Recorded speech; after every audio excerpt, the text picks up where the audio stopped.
Okay. Uh, those who are not able to hear me properly, happy afternoon to all.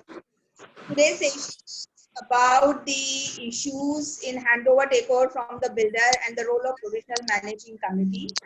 Before this Zoom meeting, we have already discussed, we have already taken up issues with respect to the lockdown, the present scenario, all the DRs, all the division joint registrars, and how as a managing committee we are facing the practical issues, how we can tackle those issues. Uh, the cooperative department is also requesting all the housing society managing committee members to support them this PM Prime Minister's pension yojana for the domestic workers. We are supposed to provide that, those details also. So I request the committee members to please visit Labour Ministry of Maharashtra and the Government of India's website, and we'll find all the details over there.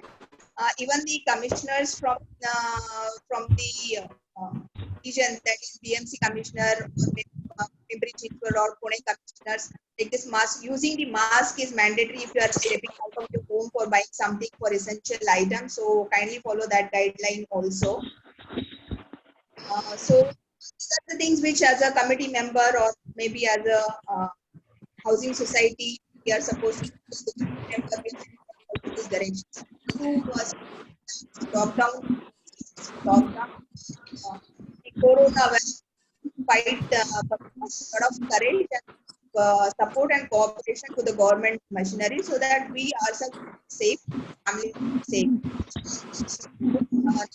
Start the session, and I request all the members to kindly off their videos. Otherwise, it creates the disturbance because this is getting recorded. So there is a lot of disturbance that we get. At the end, you can ask me the question. Have a question answer session at the end, right? This is handover takeover from the builder. A lot of chartered accountants are there as a participants today. So handover takeover from the builder. It is not the I mean or a compliance of the managing committee or the provisional managing committee they are supposed to do, but at the same time it's going to be a very professional opportunity to all the chartered accountants over here.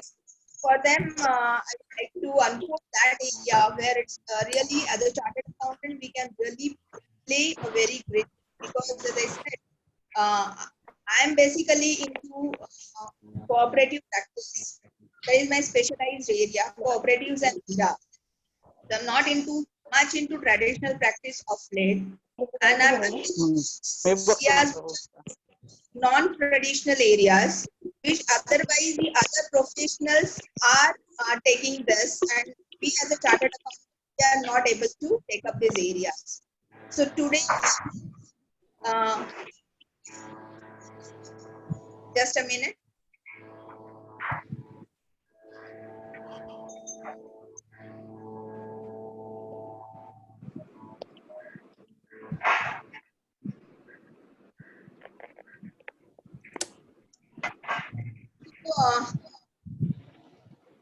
Today we will try to unfold that area also as a practicing area.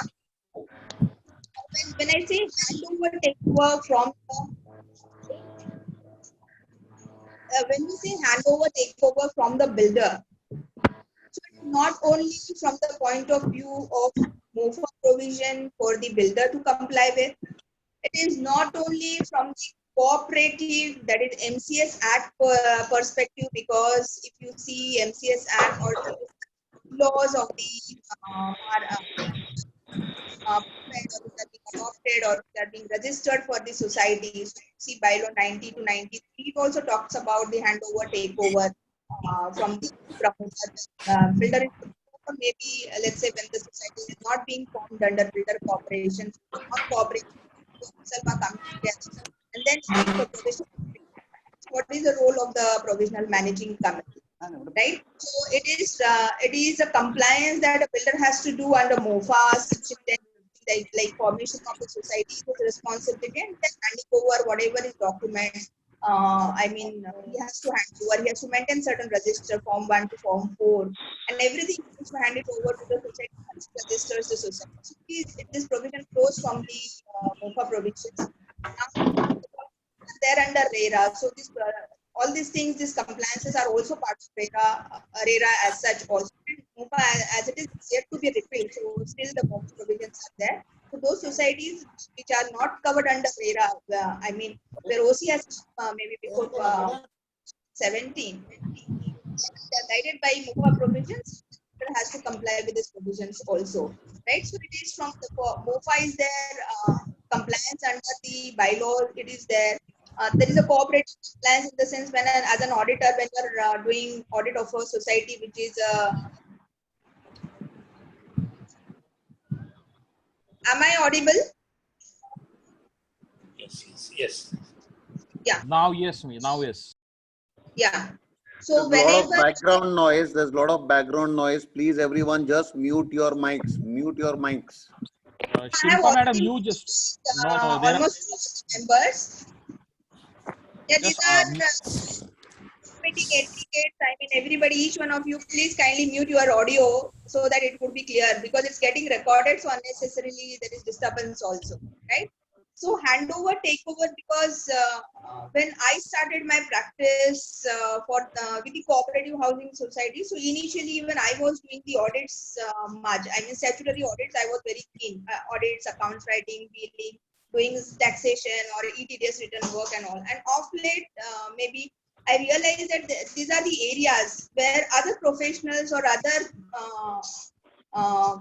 members who are not even professionals or the consultants, let me put it, they are doing this job for the housing societies. So why not to take up this area as a chartered accountant, and why not to concentrate on the non-traditional practice rather than the traditional practice, right? And that is how I'm handling quite a good societies. Townships, huge townships where the handover takeover we are doing, big commercial complexes we are doing the handover takeover, and it's quite remunerative also at the same time, right? So, as I said, this provision, because everybody, as a chartered accountant, we know when we do the audit of a housing society, maybe first audit of a housing society, so we just do the traditional audit.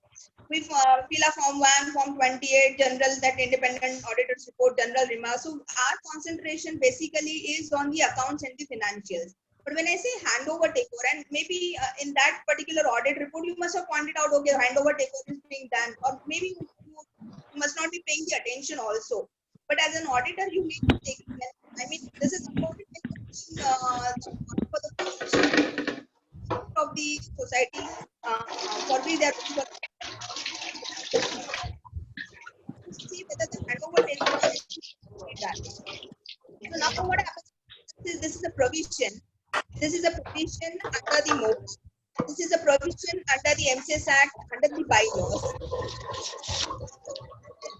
For the auditor also.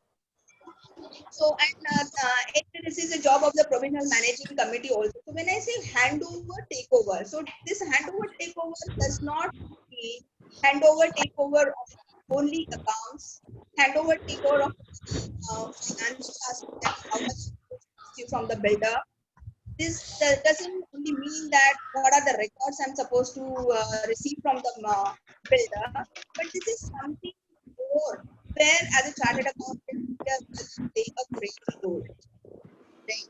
So normally when we do the audit, when I do, let's say there is one society which is coming to me saying that they want me to do the first audit, then we give the template, them the management presentation to know what are things that they have done that last 1 year. So you will come to know where your need is, where you need to concentrate. madam, please mute all. It's very disturbance. Shilpa madam, please mute all. It's getting very disturbance, ma'am. Yeah, I mute everybody almost. No, but madam, again they are unmuting it. That's the why there is a disturbance. So there, see, 2-3 people are there whose mics are on also. Yeah, I mean, I request everybody to kindly mute their mics. This creates unnecessary disturbance. Yes. Madam, just click on the Otherwise, ma'am, participants remove on the them if they bottom. are There is not mute listening. all. Is it okay now? Yes, yes. Yes, yes. Now it's correct. Madam, just keep Now on it's doing mute all. That's the best way. I've done it. I've done it. Now it's audible. Much Yes, clear, yes. much Go ahead. clear, Go much ahead. clear. Go ahead. Go ahead. The Yeah, more you yeah. are closer to the screen, madam, your voice is more audible. The more you go far away from the Yeah, screen. I'm very much closer. My face also needs to be seen, boss, not only voice.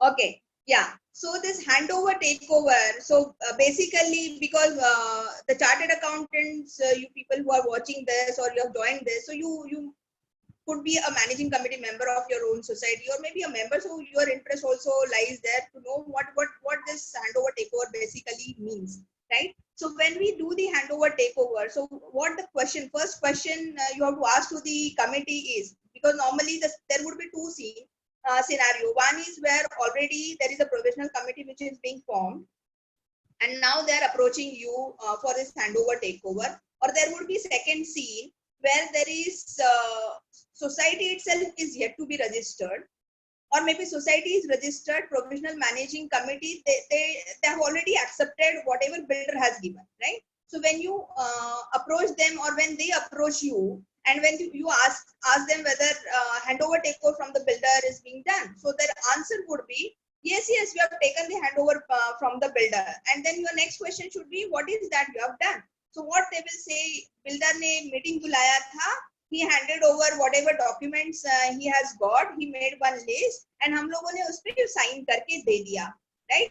This is not the handover takeover which is being expected from the provisional managing committee or from the builder, or from as an auditor. You need to see, or you need to go in very much detail how they have dealt with this handover takeover, right?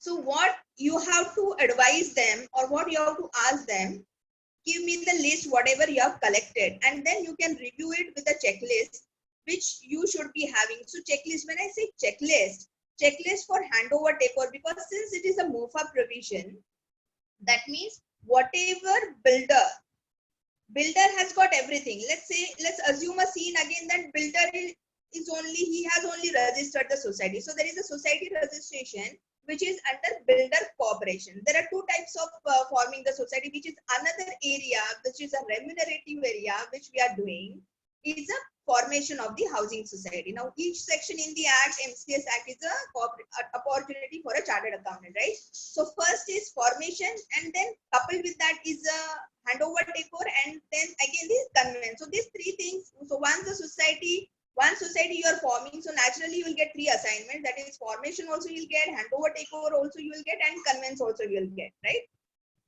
So when you form the society, there are two ways to form the society. MOFA wants the builder. Under section 10, MOFA wants the builder. It is the responsibility or the obligation of the builder to form the society, right? Within 4 months from, I mean, that 51% criteria, 51% units are sold, he's supposed to form the society. Now, there are cases where builder, he's least bothered about all these things. He has given the position and all, and he is not forming the society, right? Or there is possibility that builder wants to form a condominium, especially in Pune. Builder is more keen to form the condominium rather than the housing society. And then there are some members who wants to go for the housing society as such, and there is a tussle going on. So how to deal with, right? Or there is a scene where, okay, builder 6 years, 7 years, people are staying like that. They've just formed an association under charity, I mean, Societies Registration Act, just like a resident welfare association, and they are simply carrying out the job of the normal cooperative housing society is doing, right? So there are three scenes. Now in first scene where the builder has formed the society. So what happens when the builder forms a society on his own, that is under builder corporation? What happens? Your entire file, or your entire registration documents, your entire originals, Now, when you form the society, all the documents that he must have submitted it to the cooperative authorities, all your forms, your registered bylaw copy, your society registration certificate, right? The department wants you to open an account with the Mumbai district or maybe Pune district cooperative bank, right? When the name reservation is given, so he must have opened the account where he must have deposited share capital and entrance fee. So that account has to be that account should come to you. The account statement should come to you. The if any checkbook is issued to the that particular account, then that balance checks or the checkbook itself, if it is not being used, it should come to the society, right? So these are the documents with respect to the society registration. It should come to you when you take over from the builder. So this is just one part, right? So forming the society and getting there. Now where the society is not being formed by the builder, so normally we advise them to go for the builder non-cooperation, right? So we form the societies under builder non-cooperation. So in that case, this registration and all will be there with you. But what about the entire project? Now let's say your society or your building was under construction for let's say 3 years or 4 years. So all the original approvals with the corporation, that means starting from your IOD, your commencement certificate, your approved plans, your OC, your BCC and everything. All these, as and when the changes are being made by him, all the electrical designing, all the plumbing designing, the sketches, right? So all these things should come to you as a society, right? Then suppose the builder has purchased the assets, like there is DG sets is there, OT's lift is there, lift MC he must have given, right? So this thing also needs to come to you as a society. So when I say the handover takeover, so handover takeover does not mean that builder has formed the society.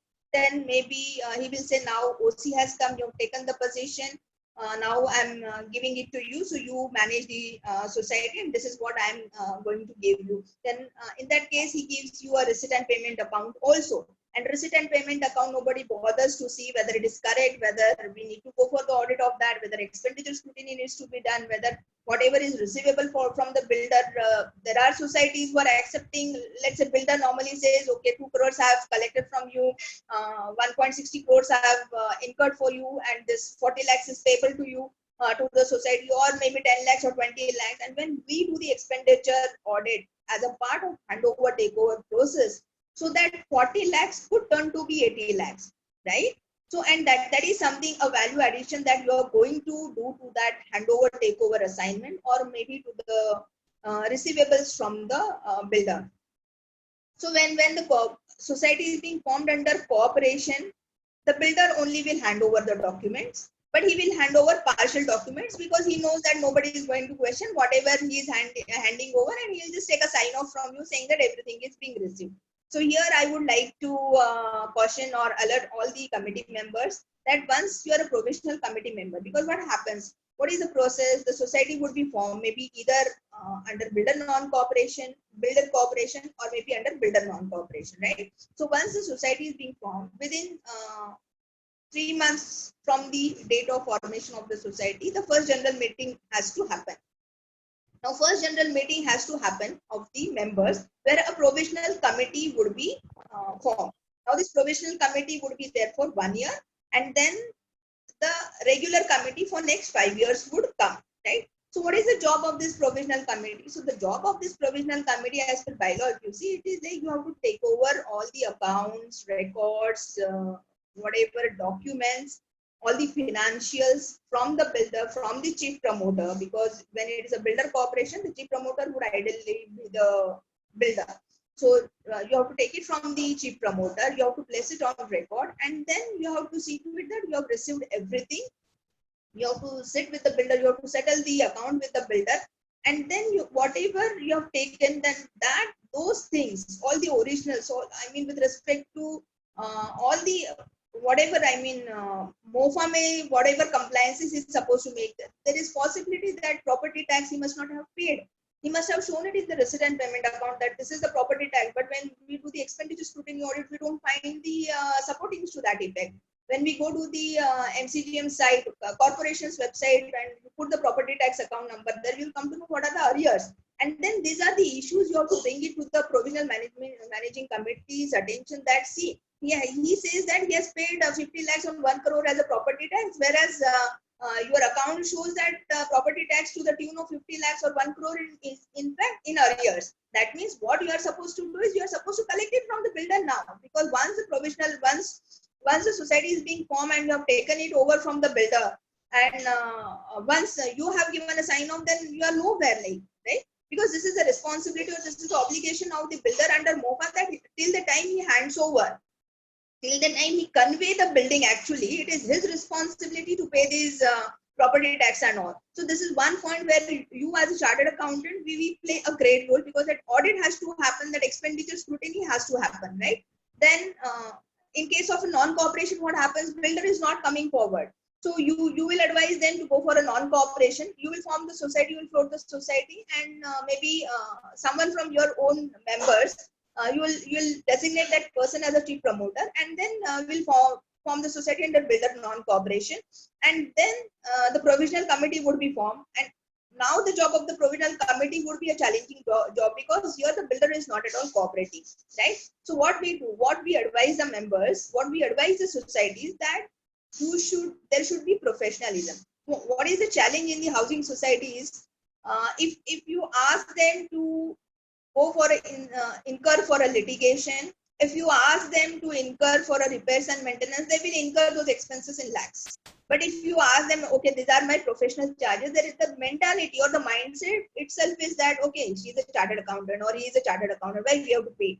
And then that bargaining. But it's your skill, that it's how you convince them, how you project them, how you are how best you are able to convey that this is the society success story.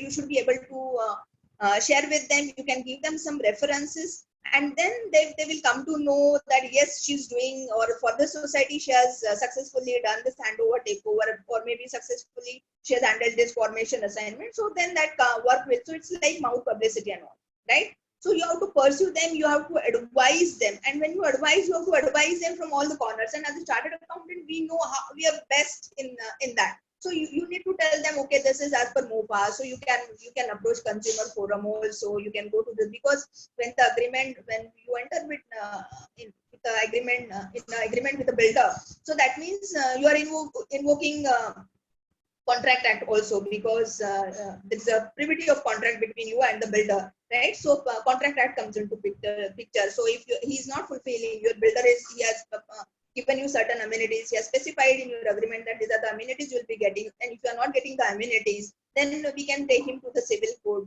for non-compliance. Since we have paid the consideration to buy that flat as a flat buyer or as an allottee, so you are a consumer also as per Consumer Protection Act. So you can take him to the consumer forum also, right? You can take the builder to task under special relief code, right? So these are the other acts. And if the project is under RERA, of course you can approach RERA forum also, right? So these are the legal remedies that anyway I have. So what you can do as a professional or as a chartered accountant, you can advise them that these are the things, but we don't want that litigation to happen, and we don't want that individually you should be going through. So that is why first what I do is I advise them to get united. I go and attend their meeting. I advise them to line up a meeting first. If the society itself is not being formed, then what I do, I deal with the 4 or 5 people who are taking lead in formation, maybe at my office or maybe at their field. We discuss it first with those leaders. Then I convince them that this is how we should be taking it up. This is how the thing would move. That first you should be united. You should get it formed as a legal entity, as a housing society. And then collectively you can take it forward, or you can fight it. Even if you have to go to the consumer forum or you have to file a civil suit or something, then as a housing society or as a collective entity, that would be better for you to go for it, rather than you individually dealing with the builder and taking with him, right? So my job starts with the formation of the society itself. So I advise them to form the society first. So once the society is being formed, then the next job is handover takeover. So how I take it, I will ask them to give me an appointment letter. They will give me an appointment letter. They will also inform the builder saying that she XYZ, she will be our consultant and she'll be coming to you and she will be dealing with you as our consultant or as an intermediary, right? And then they introduce us to the legal team or maybe admin of that particular builder. And then when I say handover takeover, so what I do is it's just like now me as a chartered accountant, me as a consultant, as a cooperative consultant, I'm I'm responsible now. I'm taking that onus on me. So I would be an intermediary between the society which I have formed or maybe builder has formed. So I am intermediary between a housing society and the provisional managing committee and the builder, right? So I will ensure that there would be a proper sign off. So proper sign off with respect to the records, what I'm supposed to receive under MOFA, maybe account statement, records, registers, whatever, counterfoils, the vouchers, the original bills, AMCs, the plans, the sketches, the drawing, the asset invoices, right? Then the financials, the income and expenditure, or maybe if receipt and payment is given, then the receipt and payment from the date of the possession till the builder was maintaining the society. So that those things should come to me. Then whatever he's supposed to hand over to me under Cooperative Act, whatever he's supposed to hand over to me under RERA, right? So all these things. So my checklist is like it's operations part, finance part, records part, RERA part, MOFA part, right? What are the registers and all. So this checklist when we keep, so I ensure that each and every sitting with the builder's office then would be done by me and my staff, right? So now the job or now the housing society provisional committee, they're relaxed because they are not supposed to scratch their heads and they're not supposed to sit on that job because they have outsourced that job to me. And now the authority is with me that I will be dealing with the builder's office. And then this process may last maybe 6 months or 8 months. It may take you because it depends on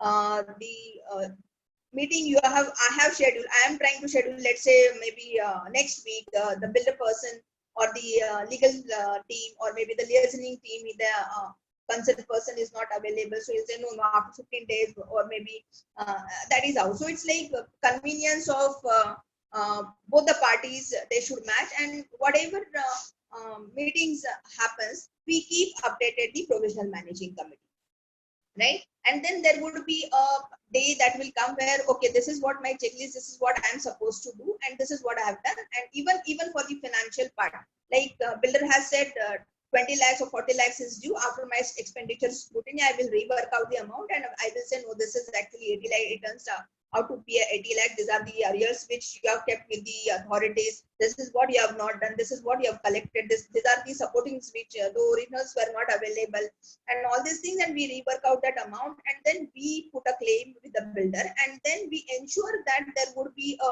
final sitting with the builder, with the committee members, provisional committee members, or a office bearers of the society, and then the final sign off happens with, and probably he pays the society whatever is being asked by us. Whatever is being worked out by us, or maybe let's say we said certain less, he will give his justification saying that why he has charged management cost, how he has apportioned the management cost, or how he has apportioned the other expenses, or why provisions are being, because most of the builders they also they will show the provisions, because when they hand over the accounts of the maintenance part to the societies, they also charge the provisions till the date of the handover. So that provisional expenses also, as sometime or the other, it needs to be converted into actuals. So we ask them for the actual bills and all. And most of the time, what happens, there are simultaneous projects are going on, or maybe phase-wise projects he is being undertaking. Let's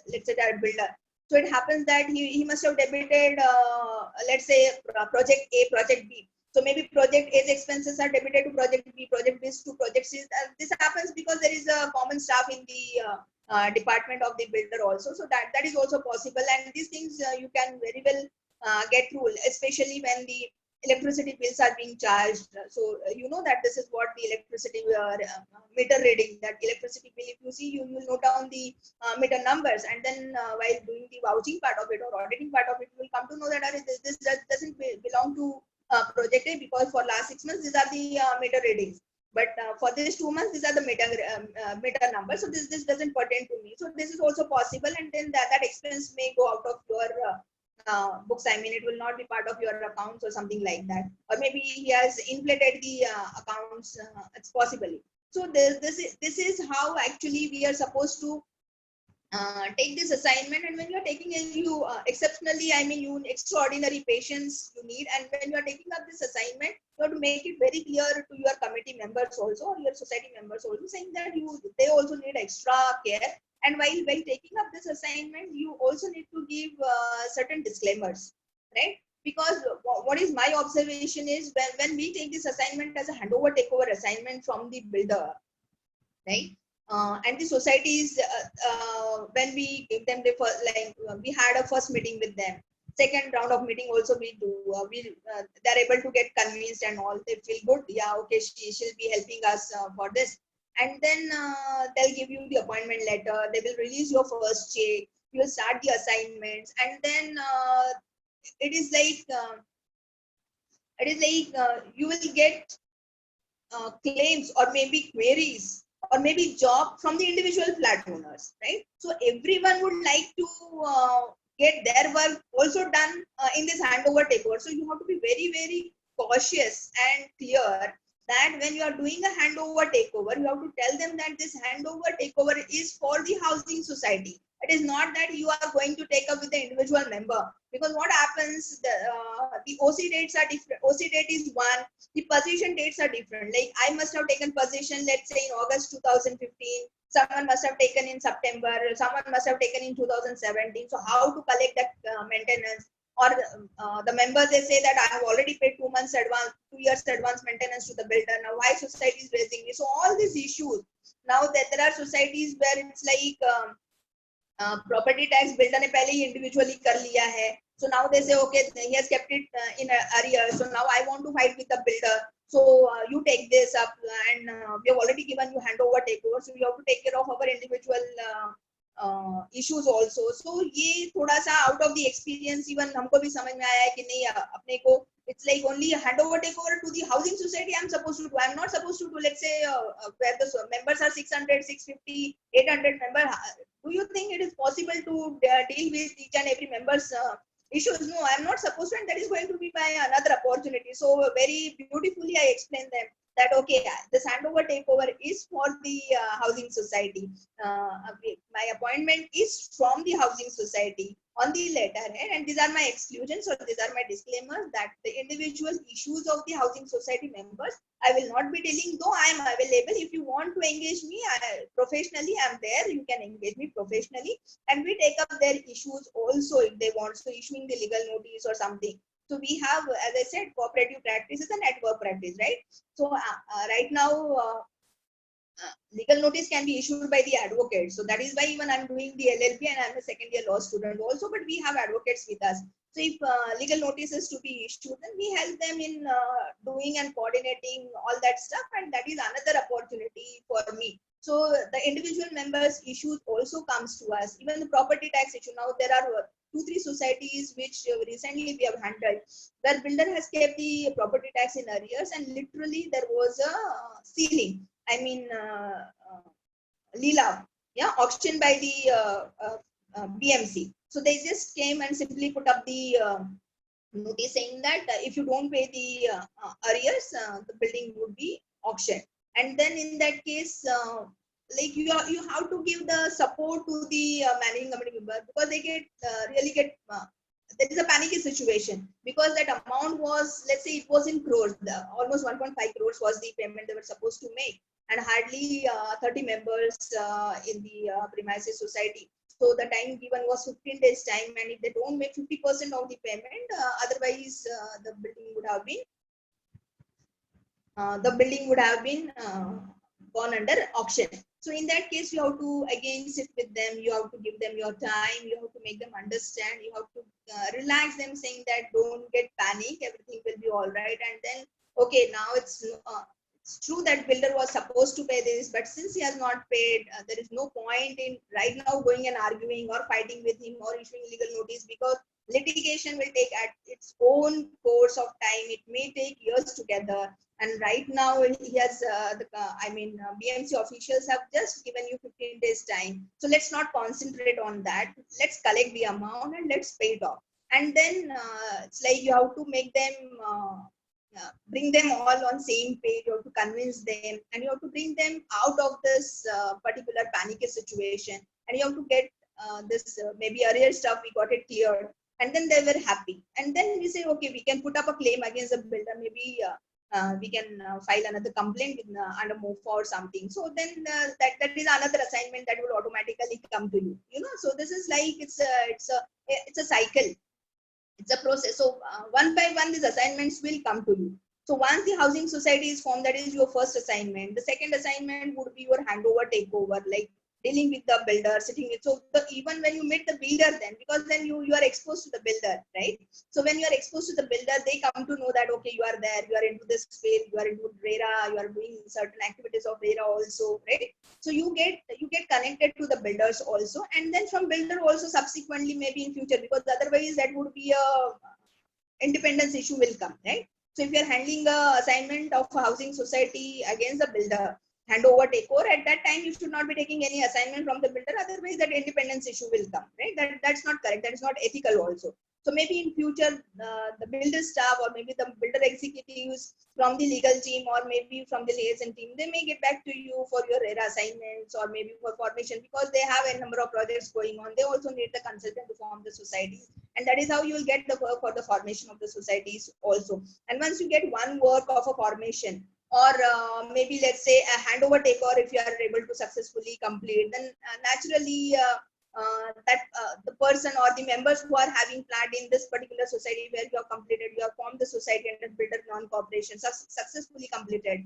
or maybe successfully done the handover takeover. Naturally, let's say that person is having investment plan in some other project or some other builder, so he will recommend your name and you will get that assignment also. So this, in this case, you keep on getting the assignments from the builder. The only thing where it gets stuck up is right now, okay, because we are known, we can share our profile, we are into it, we can handle any work, including at the property related, OC related, NA related, your formations, your handover takeover, your conveyance related. So once the society is being formed, once the handover takeover is done, when the first general meeting happens, so if I have formed the society, I immediately ask them to even go for the conveyance also, right? Because conveyance also, builder is supposed to give the conveyance within 4 months once he forms the society. So if he is not forming the society and we have formed the society under builder non-cooperation, so we take up that agenda in the first meeting itself of the conveyance, which you see, if you see the bylaw, it says that what is the agenda of the first general meeting after formation. So conveyance also you can take, and that work also comes to you, right? So what is the challenge now for this handover takeover from the builder is either the builder people are not cooperative. That would be one challenge. And before going that, even your own committee members, when either you are approaching, or let's say when they have approached and you are trying to convince or communicate with them, they are not serious about this handover takeover. On what they feel, okay, उसमें क्या है, वो documents लेना है, उस पे sign करना है और रखना है. Why we have to shell out lakhs of rupees for a professional like Shilpa Shinagare, and why we have to give her the handover takeover assignment as such, right? The important thing they're not understanding is it's a provisional managing committee which would be there for 1 year. So ideally, either the same managing committee members may continue in the regular committee, but the job of the provisional committee is to take over from the builder and hand it over to the regular committee, right? So you are taking it over from the builder and you are handing it over to the next committee for the 5 years. And your first year accounts, how you have booked the expense, how you have booked the entries or the amounts in your own books as a housing society. So that will continue for years together till your housing society is there. So that means your first year account itself should be a foolproof account. So when I see the, because this litigation happens, like there are complaints in the societies, and there is one member who is very notorious. He comes to know that the committee has not done a job, the auditor has not. I'll answer all the questions. Yeah. So where I was, yeah. So when you're doing the audit, so this account, so that member may raise an objection that auditor has not taken proper care, and he may, I mean, it happens in a housing society, and that is how the chartered accountants, they are not looking at the cooperatives or maybe housing sector as a lucrative sector, saying that there is a lot of litigation is there. There are bhandana astat, एक दूसरे से झगड़ते हैं, committee members और committee members झगड़ते हैं, बहुत सारे इश्यूज होते हैं, unnecessarily the chartered accountant is being dragged, it's not remunerative also, and all this stuff. Yes, this is there, but this litigation itself, that is another area. Litigation is what I'm handling, right? So this is litigation is another area where you are able to appear on behalf of the member, or maybe on behalf of the housing society, before the deputy registrar, before DDR, before divisional joint registrar. So it's a quasi-judicial authority where we as a chartered accountant, we can very much approach or appear, right? You need sanad only when you have to appear in a cooperative court or maybe in High Court or Supreme Court, right? But otherwise, in these forums, you can approach, and that is why even the 101 recovery matters we are doing, so that work also we can do. So handover, takeover, the challenge is you have to ensure, or you have to make your committee aware that it is not only so that money or your professional fee, how it is justified, and what is their role as a committee. So their role as a committee is to hand it over to the next committee, and when they are handing it over, they have to give a handover report, right? So when they are giving a handover report duly signed, that means in future any issue comes up with respect to this particular handover takeover, maybe with respect to the records, maybe with respect to the accounts, maybe with respect to the financial, maybe with respect to the amount which is to be received from the builder, and if any member or anybody is trying to question you, you will be in suit, right? So that is why you have to give this handover takeover, or HOTO. I call this assignment as HOTO. You have to give this HOTO assignment to a professional who knows how it needs to be done. And then proper sign off has to happen, because AMCs also, what we find is this OTs, lift, elevators, right? So the committee has received everything, but there are no AMCs received. So because lift is something, I mean, if it's OTs building, it is OTs who will be doing the MC. You cannot go to some other vendor to give the service for the OTs building, right? So you should know what contracts he has issued, किसको दिया है, whether building insurance he has done. So you need to continue. So that insurance documents also needs to come to you.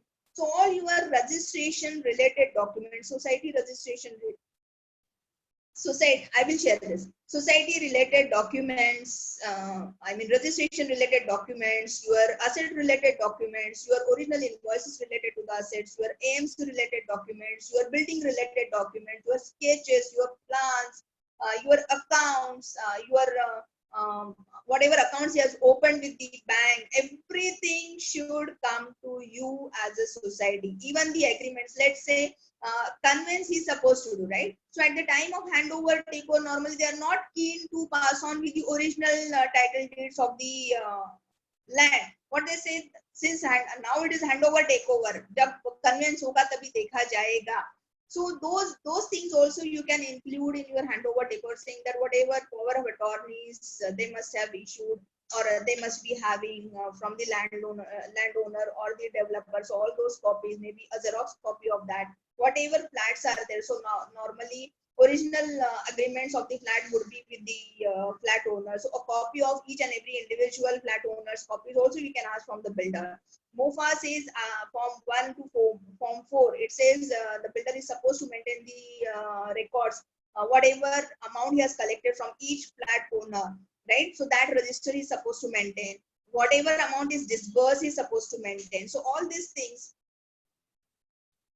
Yeah, so one person is asking me, now builder is ready to give the handover, society committee members are not. This is another peculiar situation I have seen. So whenever I visit the societies for this maybe formation or handover takeover, so they're very, I mean, they're not keen. What they feel is, because one society, what we are doing right now, their contention is okay, there were certain amenities which he was supposed to give us as per the agreement. Builder has not provided us all the agreements or all those amenities, and now suppose if you say that you will be helping us in handing over and taking over, so tomorrow it's possible that we will be in soup and everything will have to be done by the managing committee members, and then the other members would say now it's your responsibility that you have taken over from the builder, so you give us the amenities, and there would be litigation from the members. So it is not like that. See, even if you are taking it over from the builder, who's responsible? Whose primary responsibility it is to hand over the accounts, records, financials, and all other stuff to the legal entity? It is the builder. As per MOVA, it is the builder or developer. As a promoter, it is his responsibility, it is his obligation to do all this thing. It is his obligation to give you the amenities because he has entered into an agreement with you, right? So as a provisional committee, you have come into picture just because there is a provisional committee, and there should be some board to govern this affairs of the managing committee. You 7, 8, 10, 11, whatever number of people you have come together, right? But that doesn't mean if you are taking the handover from the builder is absolved from his duty. It is not like that. Even if you take the handover or takeover from the builder, you are initiating handover takeover from the builder. Whatever pending compliances are there, whatever pending amenities or the obligations he has not complied, the obligations and the responsibility and duty would still lie with the builder. And you can take him to task. We can drag him to, as I said, we can drag him to the consumer court. There are a number of litigations going on. Yeah, I'll take this. So there are a number of litigations going on in the consumer court. You can, maybe 50 lakhs, 1 crore, 2 crore, whatever compensation you want for the deficiency and service, you can charge, you can ask from the builder. You can take him to the civil suit. File a civil suit and you can take him to the court also. So these are all the provisions, but the thing is, rather than going into all this litigation mode, try to give them a solution. So as a chartered accountant, I should be solution oriented. I should see to it that how professionally I will be able to help them. So what I'm supposed to do is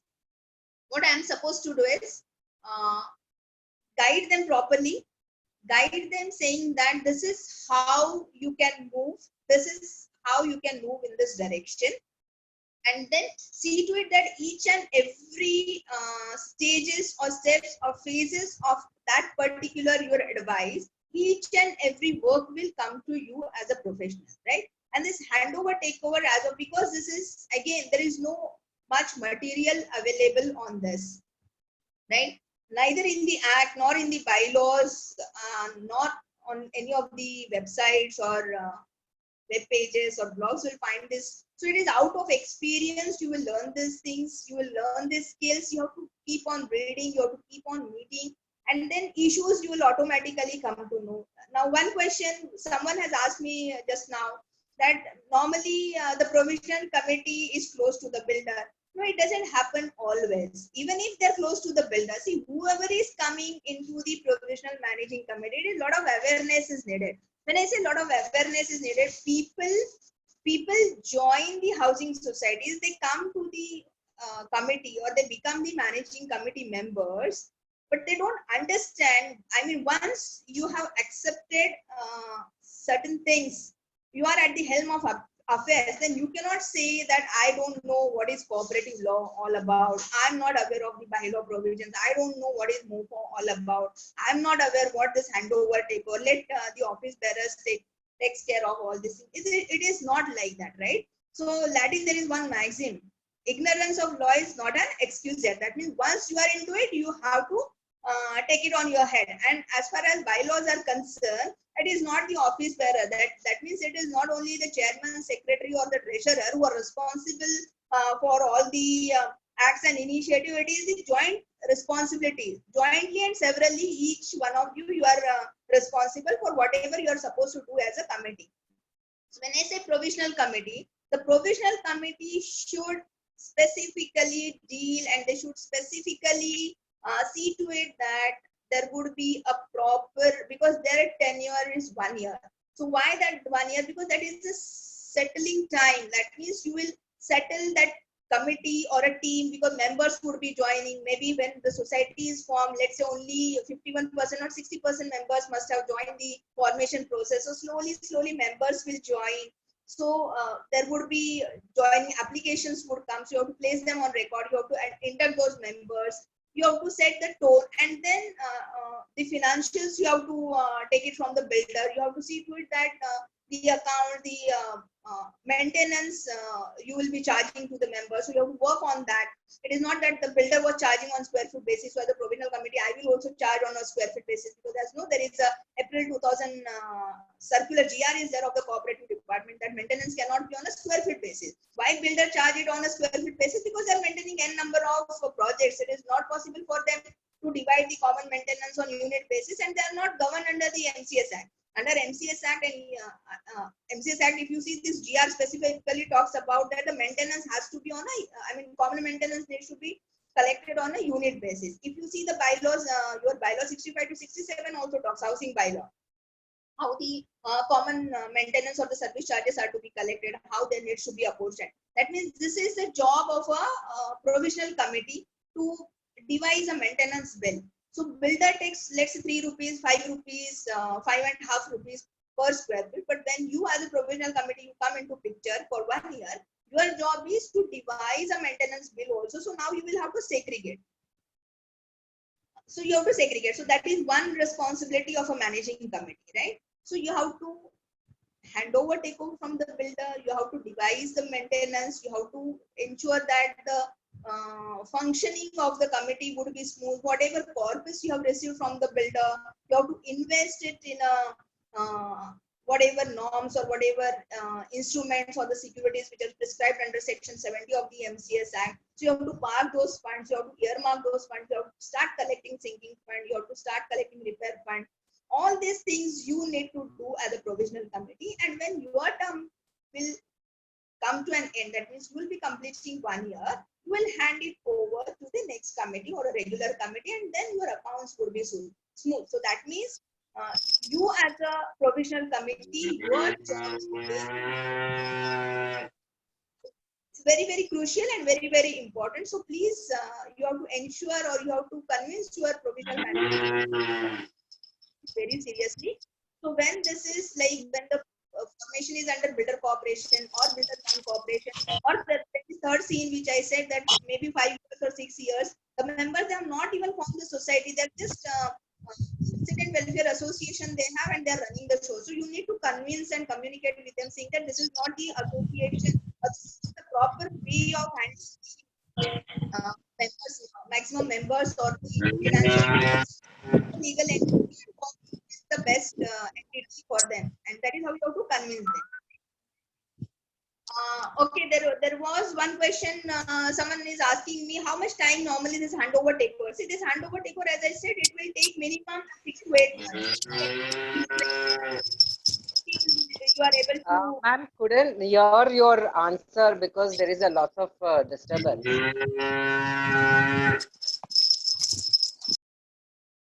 Mute everybody.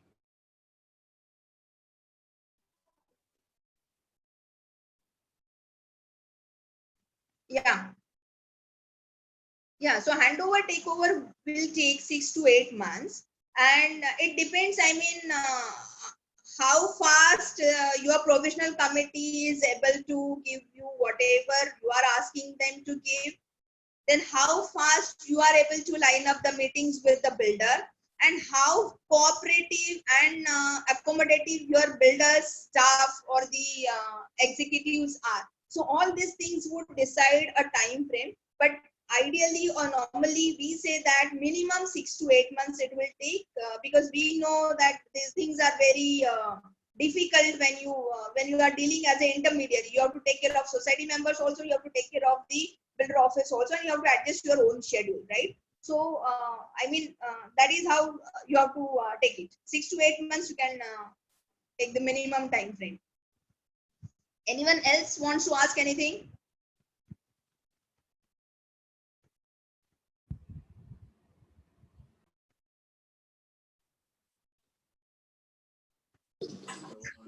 conveyance related, can we ask? Yeah, you can ask me the question. Out of 4 sanctioned buildings, we have completed 3 buildings. And can we demand conveyance for that?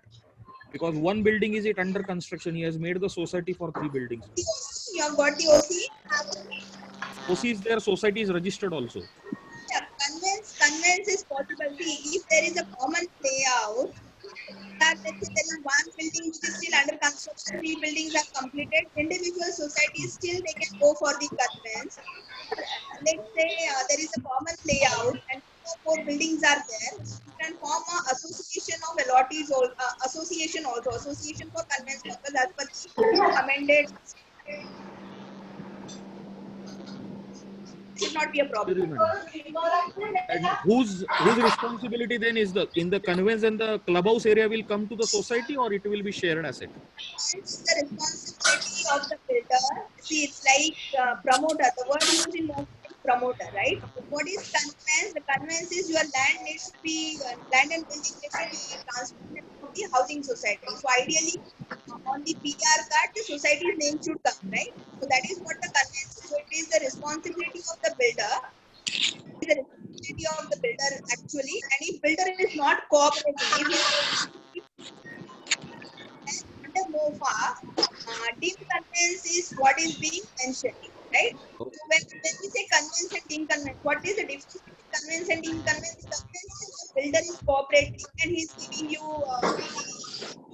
the conveyance. You are doing the adjudication, you are getting the and on PR card your society's name gets added, right? So what is dim conveyance where builder is not cooperating or you don't know who are the landlord, who are the heirs of the landlord, whether builder is there, builder expire हो गया, क्या हो गया है, landlord expire हो गया, आपको कुछ मालूम नहीं. In that department or MOFA says that if dim conveyance is possible, then who will sign the conveyance date? District Deputy Registrar, that is the DDR is the competent authority under MOFA, and that is when dim conveyance the DDR officer. Okay, thank you. Thank you. It is. That is why we advise that is also Next, user. और forever. करना है but convince का matter भी जितना जल्दी आप करवा लेते हैं that would be better because होता है कि what is convince what is dim convince to explain them that this is what the conveyance is, this is what the dim conveyance is, and I have seen the societies since last 10 years they are into property consumer code going for the that builder has not given us the conveyance because that time the consultant legal professional must not have guided them properly. So there is no need to go to the consumer forum as such. Consumer forum में क्या बोला जाएगा कि आपको conveyance देना है और maybe some compensation will be given to you. When in Puma itself there is a provision that if builder is not cooperating, the societies can simply to the district deputy registrar where the hearings will happen and then the conveyance can happen. Then there is no point in going and entering into all this litigation when the simple route of conveyance that is dim conveyance is given to you. Madam, what is the procedure for dean conveyance from SRA? Conveyance from SRA again the same procedure is there. Whatever is there in the MOFA. Have a separate session on dim conveyance. Today let's talk about the handover takeover. Just I'm asking because I have been informed that SRA has never done a deem conveyance.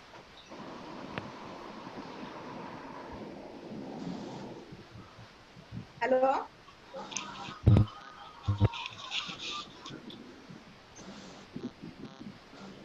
Madam, I asked that question because I have been told that SRA has never done a deem conveyance till now.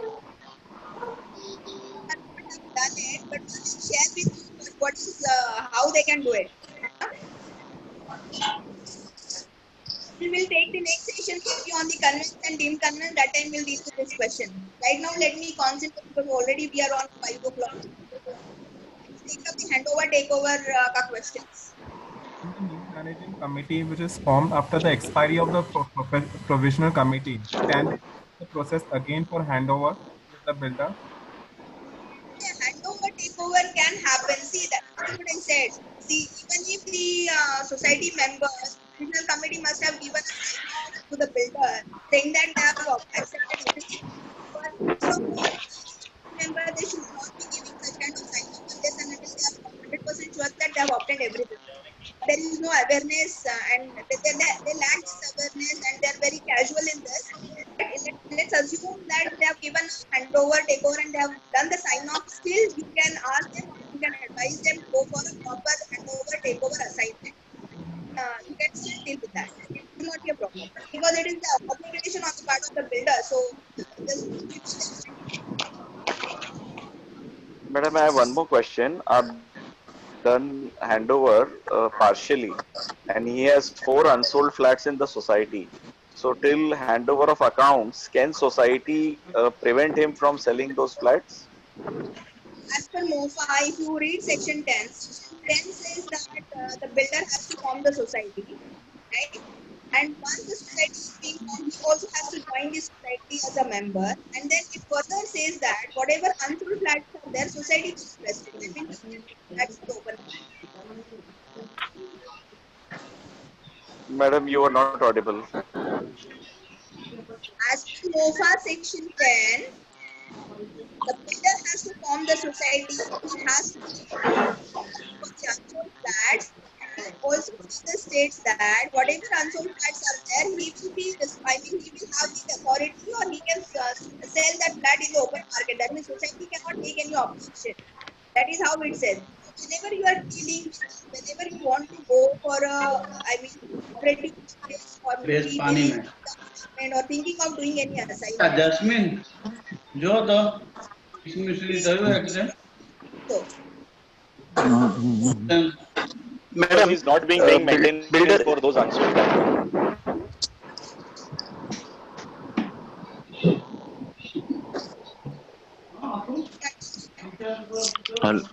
Can I ask a question, ma'am? Madam, a builder is ready to hand over the society, but an obligation is not completed. So should we wait for that obligation to be completed, or can we take the society handover? Arvind Kejriwal है DMS taken correct decision to extend lockdown अरे यार हमारे तो क्या no आवे Hello? जब क्या कोई channel see, society is already being formed.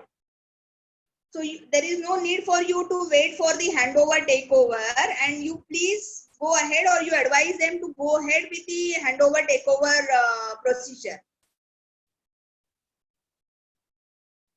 There is no point in waiting for that.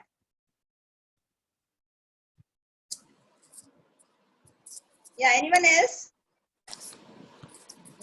Hello. Madam, how do we recover maintenance from builder for unsold flats? It's been more than 6 months. Hello.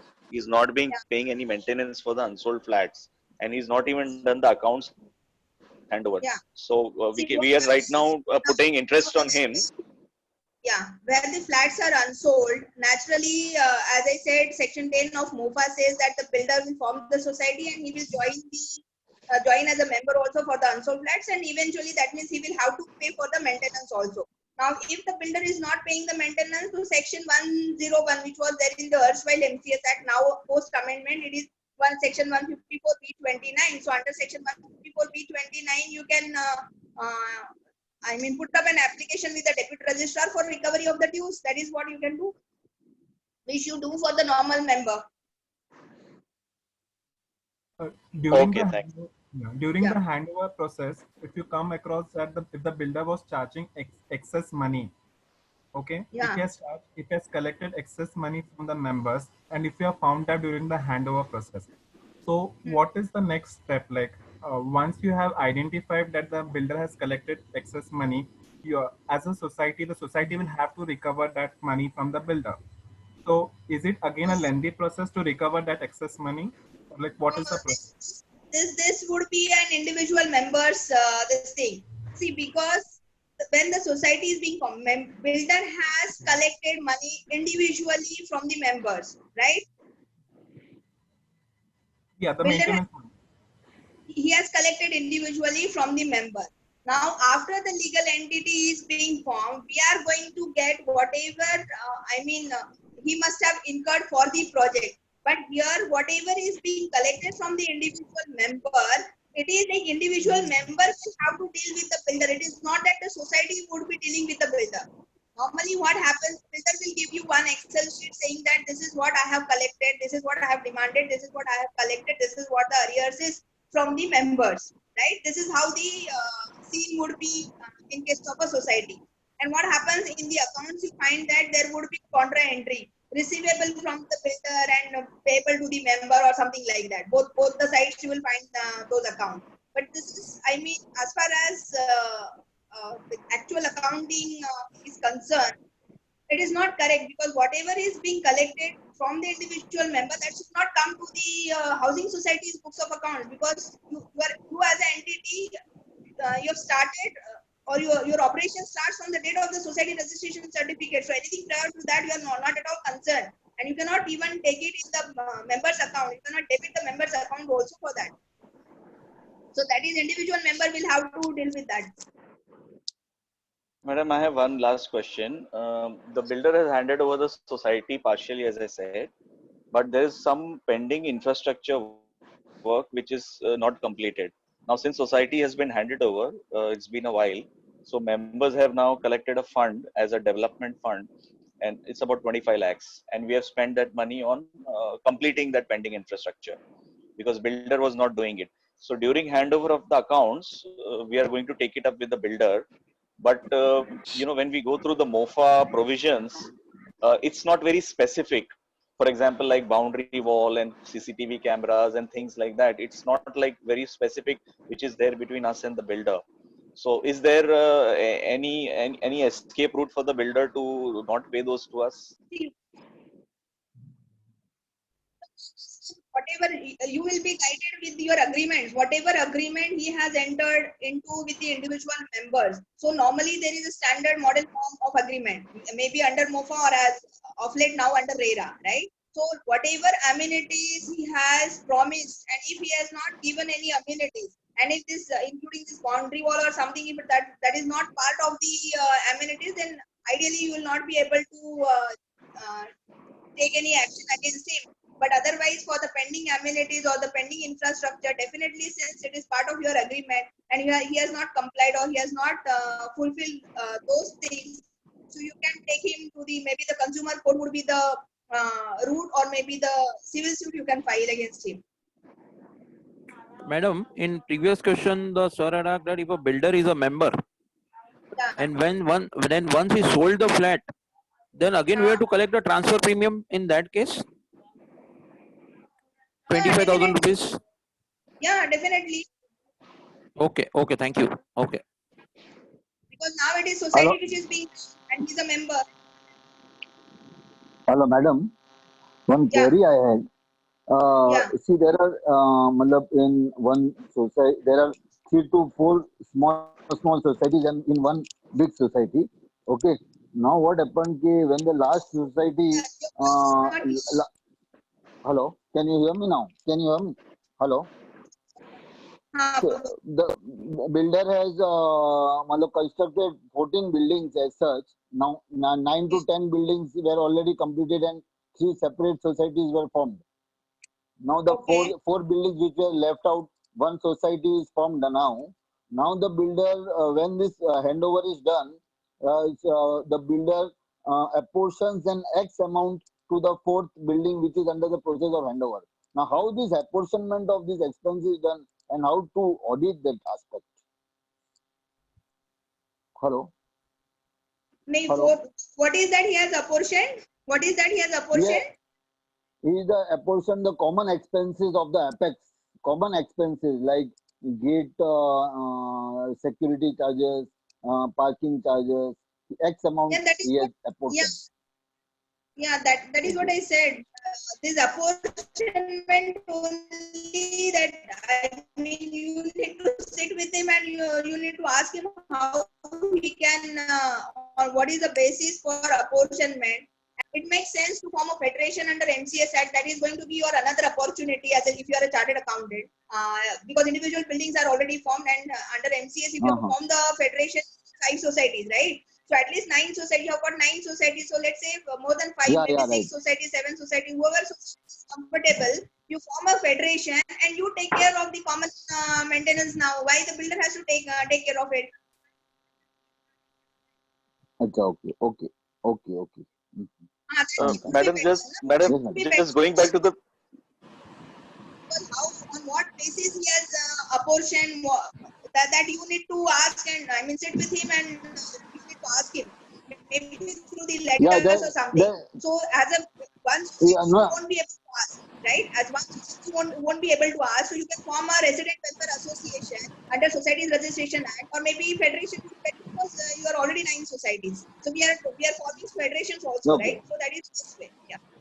Yeah, yeah, yeah. Okay, okay, okay, madam. Okay, okay. Yeah. Thank Anybody you. else has madam, questions? madam, just going back to your previous clarification where you said that the unsold flats which builder is Yeah. going to sell to any new seller, which is going to be like the first agreement between builder and the buyer, our Yeah. legal advisor has told us that society is not levy transfer fee on such flats. So I'm just re-clarifying with you because our legal advisor has told that you cannot charge them transfer fees because builder is giving it to the first buyer, unsold flats. No, no. See, if you read section 10 of MUFA, it says, I repeat, it says the society needs to be formed. The builder would be joining as the member, and then he will have the liberty to sell the flats. Now, since he has become a member, if he's transferring it to the other member, then transfer fees can be charged. Okay, because our legal That advisor is that gave us a is different opinion. That's the reason I was re-clarifying with you. sorry. Our legal advisor gave us a different opinion. Possibly, there could be. This is legal practice. Difference of opinion could be there. Yeah. Anybody else? Sure, sure. Madam, I was reading. Madam, one final question. Just one final question. Transfer fees also attracts GST. Transfer fee. See, this question is. I mean, when as far as one session on CHS GST also, that is on Monday. So GST, when you say, it is like you have to see each and every head, right? So Right. transfer fees, transfer premium, NOC, parking, in my member specific services, I personally give the GST written opinion saying that these are chargeable under GST, right? So this is what I can tell you right now. But while any advice to your client on a GST of a CHS, you need to see their income and expenditure, their how the headings in their income and expenditure. The aggregate turnover is the criteria. So what is the exempt portion? What is the taxable portion? Whether there are mobile rentals, and I mean, as far as my opinion is concerned, each and every society would be under 20 lakhs unless and until it is overall collections are up to 20 lakhs, which is the best limit. So we are going to keep one session on GST also during this lockdown period through Zoom. I was reading an audit report of the provisional committee. There, the auditor had made a remark that could not verify the opening balances. So, what does that mean? Does that mean that handover has not been done properly by the provisional committee from the builder? Yeah, no, first year है तो opening balances कहाँ से आएगा? नहीं तो फिर वो remark डालने का जरूरत क्या था ऑडिटर्स को? मतलब ऑडिटर ने वो रिमार्क डाला है उसके मतलब रिमार्क कॉलम में कि opening balance cannot verify the I don't know what the case is all about, but what happens even as an auditor, we don't know what we are putting. So if it is a handover society going to part completion, 9 floors outer is received society format. Okay, Shailendra ji, I'll take your question. Okay, so as an auditor, I should know if it is the first year of my society. If you are doing first audit of a housing society, so naturally previous year column would be nil. कुछ नहीं रहेगा, but maybe he must be wanting to say that whatever is received from the builder, there must be some list which has come to the from the builder, and you have not taken the opening balances of that, which you are not supposed to actually. So he must be referring to that. Thank you. Mostly probably. Now there is one question from CA Shailendra Jaiswal from Pune that okay, out of 14 floors, only 9 floors have been completed by the builder, and whether we can go for the handover takeover now. Since I mean, whether it's OC is received for 9 floor, part OC is received. What is the scene? I would like to know that. Hello. Because if the floor, Shailendra ji. Hello. Yeah, am I audible? Yeah, now you are audible. So your question Yeah, is actually, out of there are two apartments. There in their case, there are two apartment A and B, and A was okay. originally of 9th floor. Then with using the additional FSI, he constructed a 14th floor, 1 4, and second Okay. building is yet to launch. And what he's saying that due to the not being he's not received the NOC from Ministry of Defense, that is NDA, he could not have that full completion for 14th floor, 1 4. He had received only completion for 9th floor. Even OCs is not received. OC is not yet received. OC is not yet received. No. In this case, housing society is formed. Shailendra ji housing society form के लिए का Hello, ma'am. One question I have. It's regarding our society is formed, but we have not received the OC nor the conveyance. So now we have approached the High Court with the writ petition for conveyance. So can we approach the Consumer Court for the OC, or should we leave it right now? नहीं सी OC for conveyance actually OC का जरूरत नहीं है ना. The deemed conveyance if you go for, there is no need for you to go approach the High Court also ना. Deemed conveyance आपको मिलता है, OC नहीं है तो. No, we lost. Actually, we lost the case at the lower level for the deemed conveyance. So now we had to approach the High Court. There was no other option left for us. No, that means DDR में against आया है क्या deemed conveyance order? Yes. Yeah. Order is against us. अच्छा हाँ तो फिर इसीलिए वो हाई कोर्ट में गया है. तो now for the conveyance for the OC you can approach the consumer forum or any other forum you can take into task. So if we approach simultaneously, is it fine, or we should not approach right now? You can approach simultaneously, should not be a problem. Not be a problem, no? Okay. Thank you. Yeah, because conveyance per se, conveyance and OC, these are two different things altogether, and that is why the conveyance having OC is not a mandatory thing for going for the conveyance, right? If you see the circular of 2016 or 17 circular is there, wherein OC now only the committee members, they have to give one declaration that they will be the OC. So even without OC, the conveyance is possible, right? Okay, ma'am. Thank you, ma'am. Yeah. Any other question? Yeah. Madam, post handover, if the have not given me the accounts, so it is a partial handover, right? Right. Post that if he sells the parking, if he allots the parking to someone, is it allowed or not? Once the housing society is formed, the common areas and everything would be with the society. Okay, so he cannot allot the parkings to anyone also. Exactly. Okay. Thank you.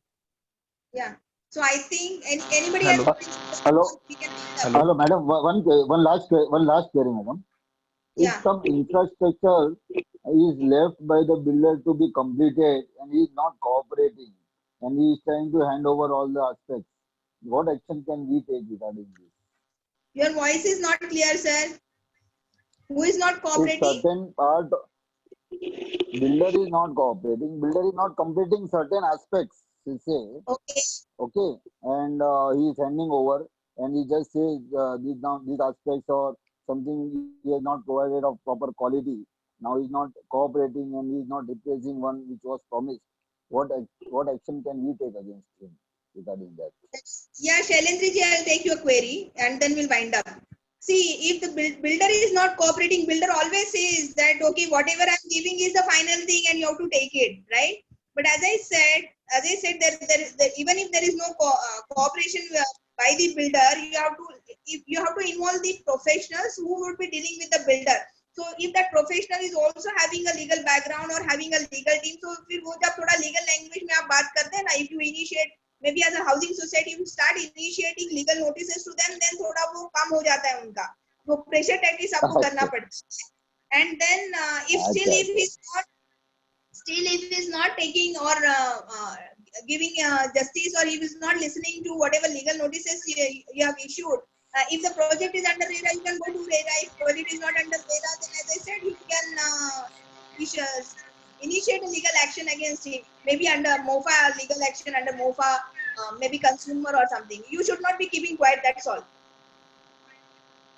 Okay, madam. Okay. Post झालेला नाहीये, पण तुमचं building form झालेला आहे का? Housing society form झालंय का? See, if only possession is given, whether you have formed the society, no. If the society is not being formed, this handover takeover we are talking about from the cooperative housing society's perspective. So once the provisional managing committee comes, handover takeover has to happen. So I would request you to kindly form the society first. So once the society is being formed, then you can ask for the handover takeover. Yeah. So I hope everybody must have enjoyed this session. Thanks for joining. Maybe Madam, one last query. Yeah. What? Hello. Yeah. Am I audible? Yeah. Tell me. What will be the date of starting of maintenance? Means date of agreement is in 2017. Occupation certificate received in 2018. Okay. And builder has handed over possession in 2019. So from where my maintenance will start? Maintenance will start from the date the builder has handed over the possession. Yeah, occupation certificate received in 2018. Yeah, that is okay, because occupation तुमचं 2018 ला आलाय, builder ने जर तुम्हाला 2019 ला दिला तर maintenance 2019 पर्यंत येईल. But suppose OC 2000 is of 2018, builder has handed over possession in 2018, but you have taken possession in 2019. Then in that case, you will have to pay for 2018. Yeah, right, madam, right, absolutely. Yeah. Okay. But madam, what about this aspect is a very, very crucial part of the handover takeover, because most of the members, they would be having this problem, and when the first maintenance bill would be generated by the housing society, these things will come up from individual members. But okay, madam, what about property tax from OC onwards payable? Sorry? Property tax in such case will be payable from OC, right? Yeah, if you see MOFA says till the time the building is, the rights are conveyed, it is the responsibility of the builder to pay the property taxes. That means whatever local authority charges, right? So till the time he gives you conveyance of your building, actually, ideally, he is supposed to pay even the property tax, but that doesn't happen. Once the OC comes, builder simply says, now it is your responsibility to pay the stuff, but you can take him. Under MOFA, you can charge him. Okay, thank you. Yeah, because as per MOFA conveyance is done, it is the responsibility of the builder to pay for the outgoings. So friends, I for joining. Whatever best I can do, or I can share views. I've shared my. No, last thing, madam. Madam, benefit for all. You have notes and guidance notes on what you have said. Can you share with us, because that will be very helpful. Yes, sir. I will try to share the checklist or something. But the best thing as a chartered accountant is, because since this is a cooperative act or whatever assignments we are doing in real estate, we should be reading at least the act rules of the allied laws. Allied laws means I should be knowing MOFA a little bit, I should be having knowledge of stamp duty, registration, Regional Town Planning Act, ULC code, right? RERA. तो ये थोड़ा इसका basic and Maharashtra Cooperative Societies Act. So मुझे इसका थोड़ा at least basic knowledge मुझे होना चाहिए. I should be going through the blogs, I should be going through the YouTube videos and all. So then you will get that confidence and we will be able to give justice to the assignment. And I request, I want all my chartered accountant colleagues to take all these practice areas because these are very non-traditional, very interesting, very remunerative areas where other professionals are minting money. So let's take this rather than the focusing only on audit and cripping and crying that, okay, I'm not on panel, I'm not getting this, the fees are less or something. We are missing something which is remunerative. So please take this as an opportunity. Think on these aspects also. I would love to give my hand-holding support also to all of you. And if required, because I'm handling assignments in Pune also, so we can work on associate basis. And if you want any information, my website, that is www.chashilpashingare.in. Kindly visit my website. A lot of resource material is also available on that, right? So thank you for joining. Stay home, stay safe. Thank you, madam. Thank you. Thank you very much. Madam, just text your this site, no? What you told. Yes. Right. Empanelment is in process. Empanelment extension notification will come and then empanelment will come. Right? Thank you.